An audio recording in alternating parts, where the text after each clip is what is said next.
am Shalon. I am a stand-up comedian, Monique's oldest son. Um, I guess I felt the need to make this video to just provide some context into this false narrative about her praying to the universe in order to reconcile our relationship or whatever the hell it is. I wrote it all down so that way I don't go all over the place and get emotional or anything like that. So I'm gonna talk like I'm reading a script, but it's just gonna help me kind of stay together. But to address the Club Shay Shay interview that she did, where she states that she prays to the universe in regards to reconciling our relationship, as I stated, is odd. My mother and I both know that that is a very false narrative, and I would like to free her of having to continue telling that lie. Faith without work is dead, and neither one of us cares to put forth any effort to reconcile with the other. We are separate, as she put it, because she doesn't care to be my mother any more than I care to be her son.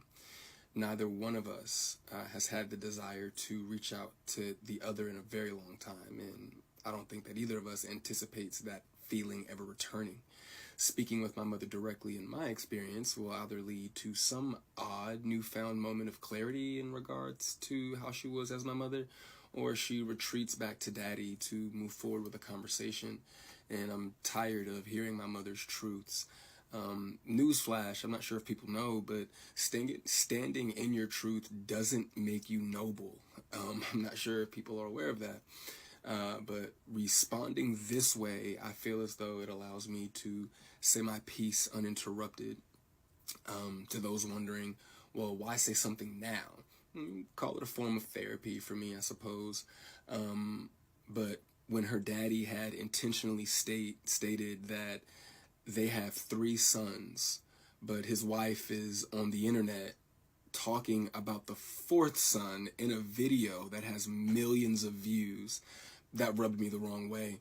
But anyway, to inform a child that you are not interested in being a mother at a time when that kid is the only kid, that has the potential to lead a child to believe that you are not interested in them specifically. But to take it a step further, you also admit, my mother had also admitted to me that she didn't do the best job that she could do,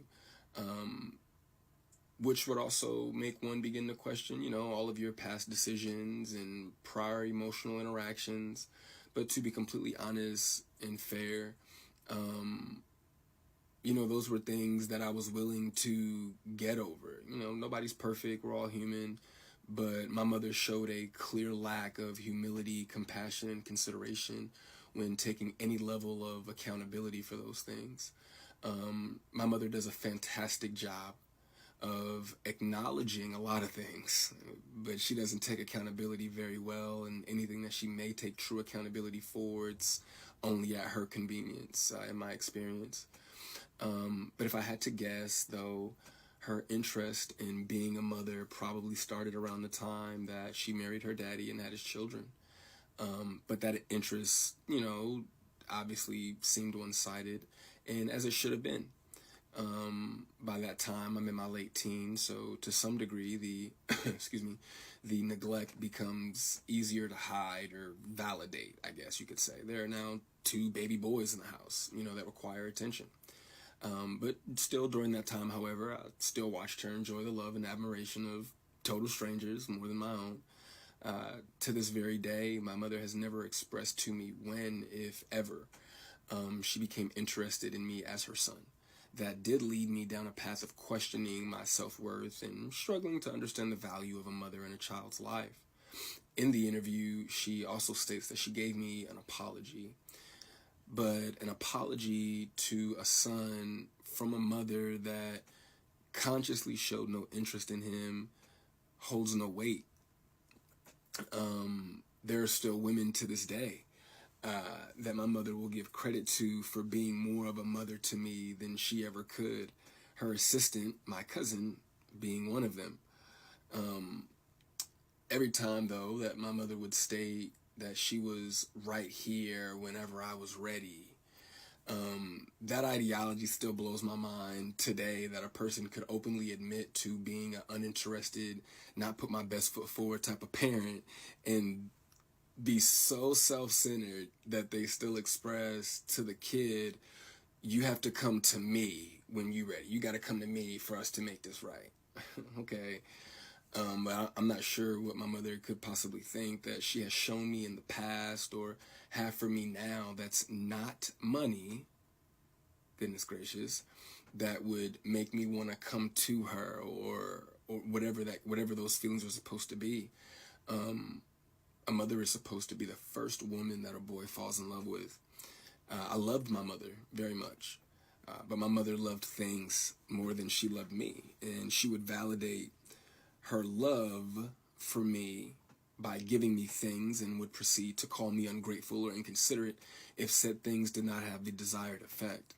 I couldn't imagine what it's like to be her, though, to ask God for what you want, and then he gives you what you need, though, only for you to ignore it and have the audacity to ask God for something else. And I'm glad I don't. I'm glad I didn't do that. And when he told you no, you went to the universe instead.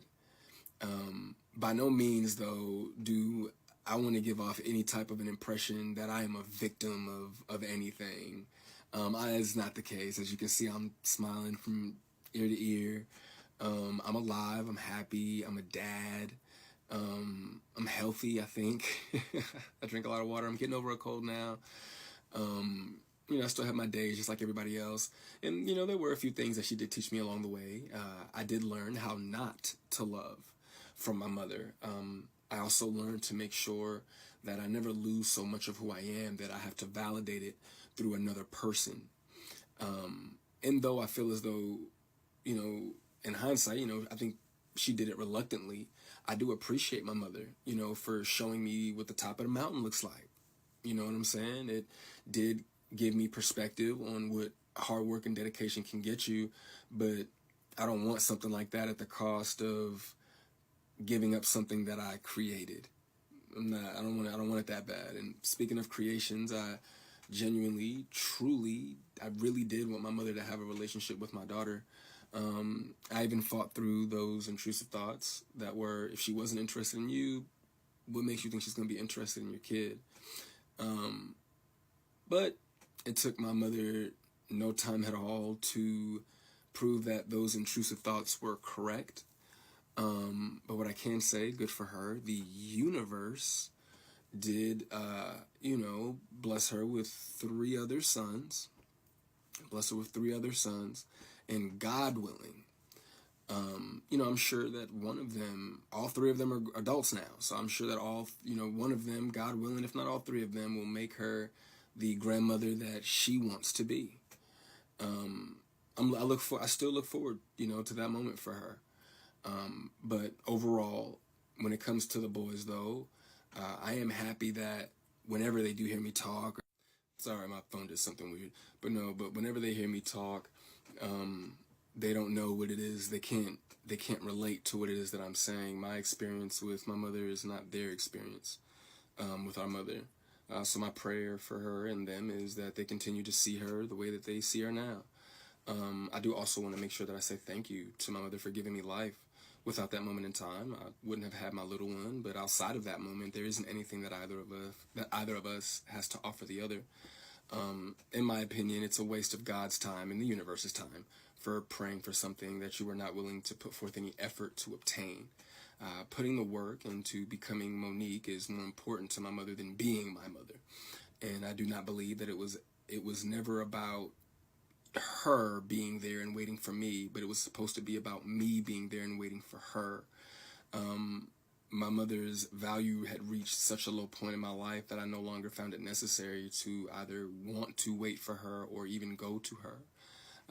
But like I said, man, I'm super grateful that she has the opportunity to do it all over again. I'm happy for her. I hope the Cat Williams tour goes well, but the narrative that she prays for us to reconcile is a false narrative. It's not real, and I'd appreciate it if she stopped saying stuff.